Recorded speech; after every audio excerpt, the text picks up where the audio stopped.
Hi, this is Joseph Anthony of the Wonder Child blog. Thank you so much for stopping by.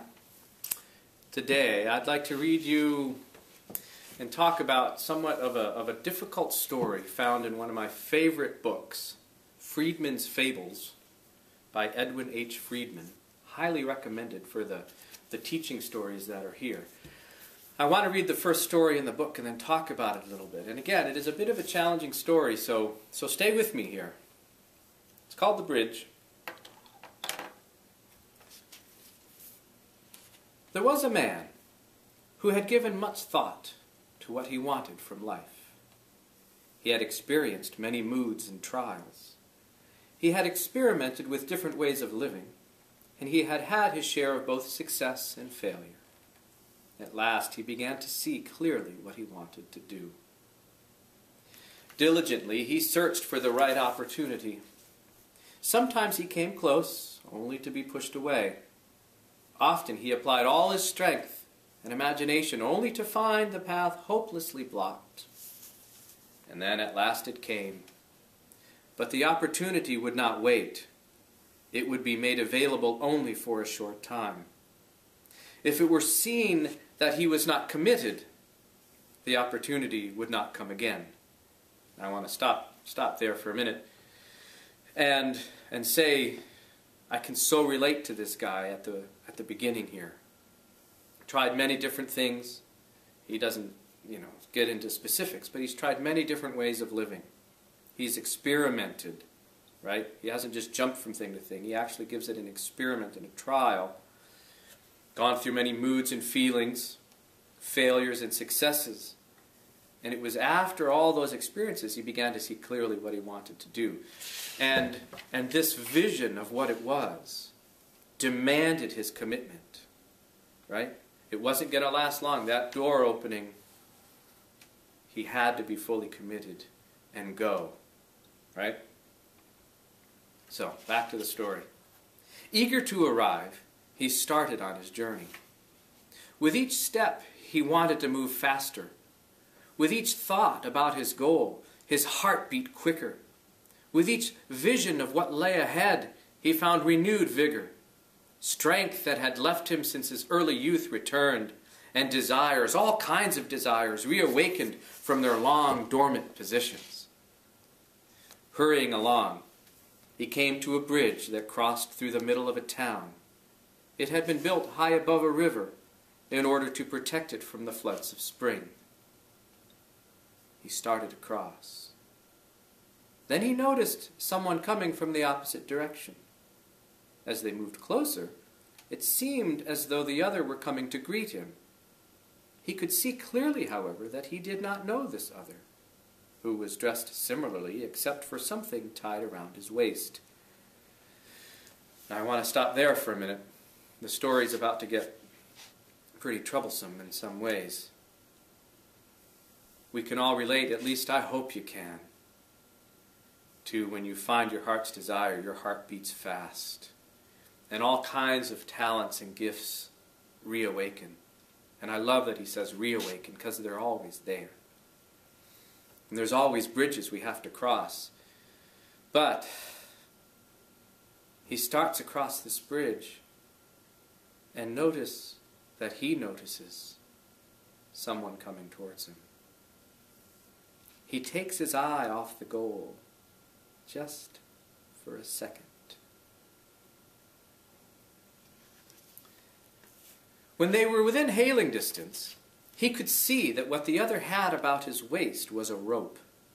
It was wrapped around him many times, and probably, if extended, would reach a length of 30 feet. The other began to uncurl the rope, and just as they were coming close, the stranger said, "Pardon me, would you be so kind as to hold the end a moment?" Surprised by this politely phrased but curious request, he agreed without a thought, reached out, and took it. "Thank you," the other said, who then added, "2 hands now, and remember, hold tight." Whereupon the other jumped off the bridge. Quickly, the free-falling body hurtled the distance of the rope's length, and from the bridge the man abruptly felt the pull.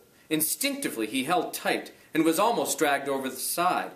He managed to brace himself against the edge, however, and after having caught his breath, looked down at the other dangling, close to oblivion. "What are you trying to do?" he yelled. "Just hold tight," said the other. I want to stop it there for a moment. So this man, moving towards his heart's desire, takes his eyes off the prize for just a moment. And notice it says, the other one, maybe it's his old self, his old beliefs, because it looks like him, comes up to him. And without a thought, notice that, it says, without a thought, our dreamer reached out and took a hold of that rope.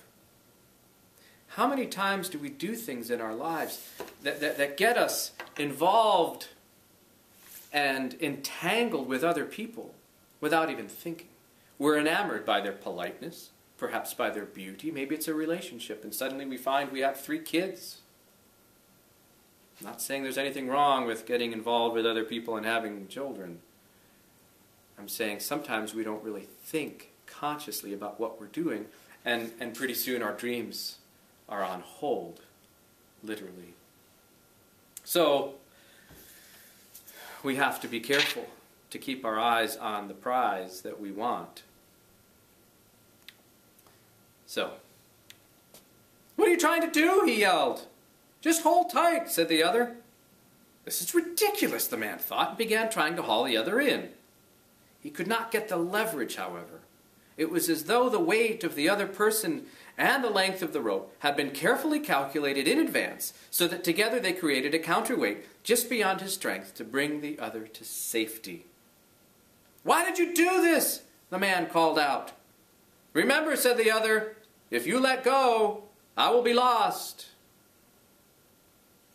"I can't pull you up," the man cried. "I am your responsibility," said the other.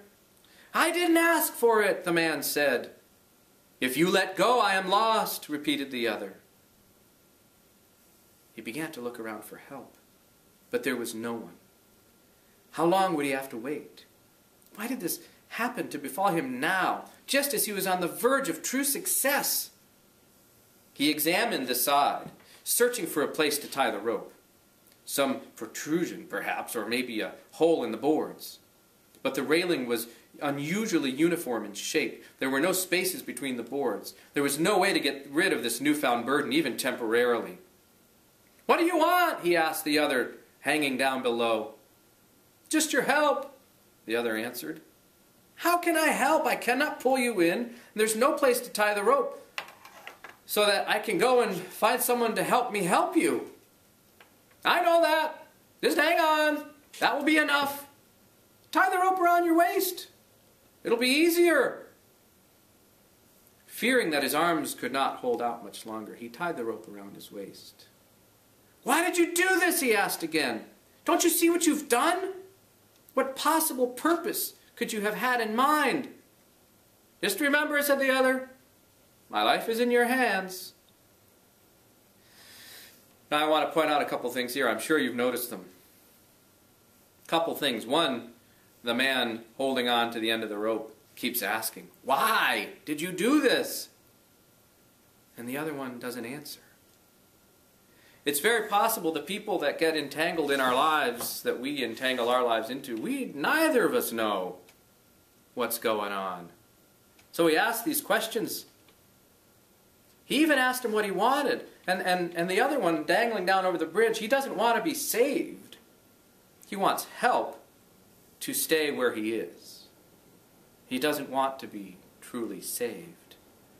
So be careful with those you get entangled with, right? And the man holding the rope is starting to sound a little bit like a victim. "You did this to me." Of course he didn't know the man was going to throw himself over. Of course he didn't. But he did take his eyes off his goal and reach out and take hold of that rope. That's just a fact. No blame, no shame, just a fact. "Just remember," the other said, "my life is in your hands." Now what should he do? "If I let go, all my life I will know that I let this other person die. If I stay, I risk losing my momentum toward my own long sought-after salvation. Either way, this will haunt me forever. With ironic humor, he thought to die himself, instantly, to jump off the bridge while still holding on. That would teach this fool. But he wanted to live, and to live fully. What a choice I have to make. How shall I ever decide? As time went by, no one came. The critical moment of decision was drawing near. To show his commitment to his own goals, he would have to continue on his journey now. It was already almost too late to arrive in time.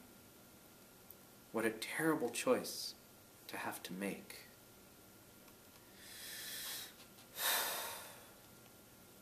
Then a new thought occurred to him. While he could not pull this other up solely by his own efforts, if the other would shorten the rope from his end by curling it around his waist again and again, together they could do it. Actually, the other could do it by himself so long as he, standing on the bridge, kept it still and steady. "Now listen," he shouted down. "I think I know how to save you." He explained his plan. But the other wasn't interested. "You mean you won't help? But I told you I cannot pull you up myself, and I don't think I can hold on much longer either." "You must try," the other shouted back in tears. "If you fail, I die." The point of decision arrived. What should he do? My life or this other's? And then a new idea, a revelation. So new, in fact, it seemed heretical. So alien was it to his traditional way of thinking. "I want you to listen carefully," he said, "because I mean what I am about to say.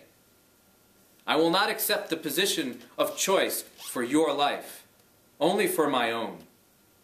The position of choice for your own life I hereby give back to you." "What do you mean?" the other asked, afraid. "I mean simply it's up to you. You decide which way this ends. I will become the counterweight. You do the pulling and bring yourself up. I will even tug a little from here." He began unwinding the rope from around his waist and braced himself anew against the side. "You cannot mean what you say," the other shrieked. "You wouldn't be so selfish. I am your responsibility. What could be so important that you would let someone die? Do not do this to me." He waited a moment. There was no change in the tension of the rope. "I accept your choice," he said. And at last, he freed his hands.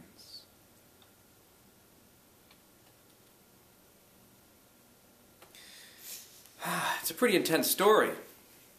And I appreciate you watching this video for as long as you have. It's kind of a long one. But think of this. Now in the Bible somewhere it says, Jesus says some kind of hard saying, "If you love your family and your mother and children more than me, you're not worthy of me." Now I really think what that means is related to this story.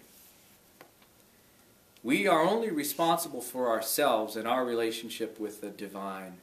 Or you could say your dreams and your heart's desires, because they're intimately connected. You find your heart's desire and you found your way to God. My way of looking at it.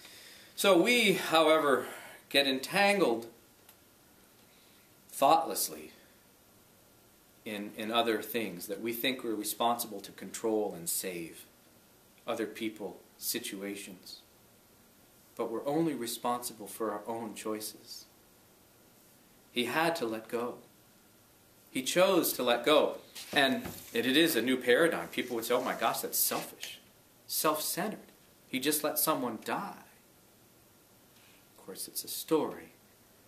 But if I remain entangled in such a way where I don't make time for my dreams and my prayers and meditations, I'm the one who suffers, and the other suffers as well. So carve out time. I'm not in any way suggesting leaving your families to go follow your dreams, or the entanglements you have developed, thoughtlessly or not.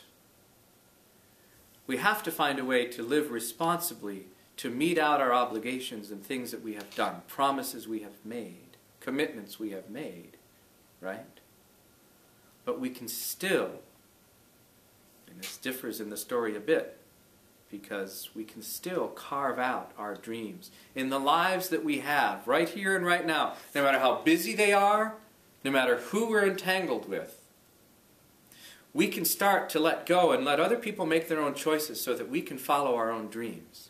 Doesn't mean we have to leave them and let them die. We aren't responsible for them either, in a certain sense. Our dreams, our connection with the divine, our prayers and meditations must find a place of focus. They must be our ultimate desire. We can't save anyone else. And as the story suggests, most people don't even want to be saved. It's a sad truth. Many people just want to live the status quo and live lives of quiet desperation, as they say. I shouldn't say they want to, but they're used to it. So change really threatens them, and having to take responsibility for their own lives threatens some people. So, I want to thank you for watching. This has been a little bit heavier of a Wonder Child blog video entry. But if you find yourself in a position where you're having trouble letting go and detaching from things, you need a greater attachment, right, to make it all work. Your own dreams, your own heart's desires, your own prayer life in connection with the divine. And if you find yourself in a troubled spot, if you're stuck, part of what I do is help people get unstuck.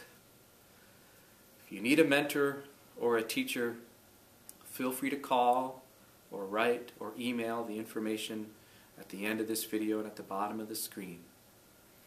The first time we talk, I won't charge you anything, completely free. And if I can help you just in that one visit, that's great. Absolutely great if I can help you get unstuck. I really do want to help you. I had people help me get unstuck. Now, one of the things I'm doing to live my dreams is to help other people live theirs. So, if you are stuck, feel free to contact me and I'll do whatever I can to help you get unstuck. This is Joseph Anthony of the Wonder Child blog saying so long for now, and thank you so much for watching.